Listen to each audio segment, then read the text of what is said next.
Okay, Paul, so we're going to make some dino poo. Where do we start? First thing we want to do is break up some of these wheat biscuits into our bowls. And why are we making dino poo? We're making dino poo because for the Prehistoric Planet series, we wanted to show one particular dinosaur called Deinocheirus, who was this enormous herbivorous dinosaur the size of a double-decker bus. So he would have eaten a huge amount of food, but being a natural history film crew, we also wanted to cover what happens at the other end. And it turns out it's quite interesting because an animal like Deinocheirus would have been fantastic at distributing nutrients all over his habitat, but he did that through his poo. So in order to show that, it's hard to get hold of Deinocheirus poo because he's completely extinct, so we had to make our own. So that's what we're doing here today.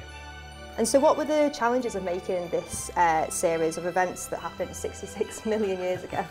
It was a challenge trying to get everything to be, accurate scientifically. We worked with a huge number of paleontologists who were experts in their field, and they were able to let us know not just how dinosaurs would have looked, but also how they would have behaved. We're living in a golden era of dinosaur discovery. There's a new dinosaur discovered almost every week now, new dinosaur species, and we know more about these animals than ever before. So in many ways, it was a perfect time to make the series.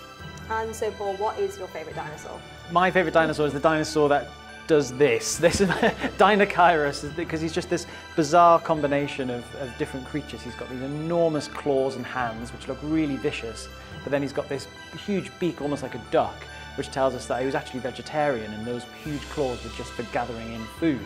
So he looks like he could do a lot of damage, but actually he was a pretty gentle giant.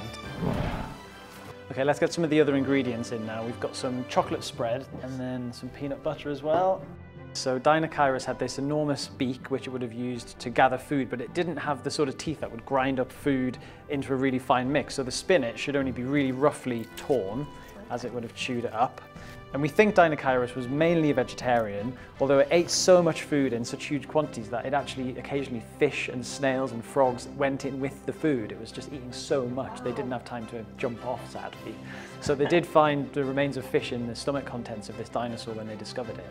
And then the seeds, animals like Deinocheirus, like elephants and hippopotamus today, they're really good at distributing seeds throughout their habitat. And Deinocheirus would have been just the same 66 million years ago. Okay, so we've got our spinach and got some seeds. I think we need some brown sauce next, so let's just squirt that into our bowls. This is where it starts to get messy anyway. Okay, let's get this in the blender.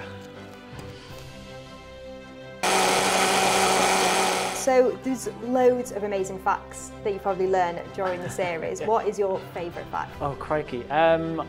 I think my favourite fact is that T-Rex could swim. I still find it really surprising that T-Rex, this huge animal that we've never really seen swimming before, was a swimmer. It had really lightweight bones, it had really powerful legs, so there's no reason to think it couldn't have taken a swim to find new sources of food. Okay, Paul, so we've made the poo, what next? So the next thing, this dinosaur would have lived in a wetland habitat, so it would have spent a lot of time wading through water. So a lot of its dung would have hit the water after it was released. So again, we've got a stand-in dinosaur bottom here and a tub of water, so let's see what we get.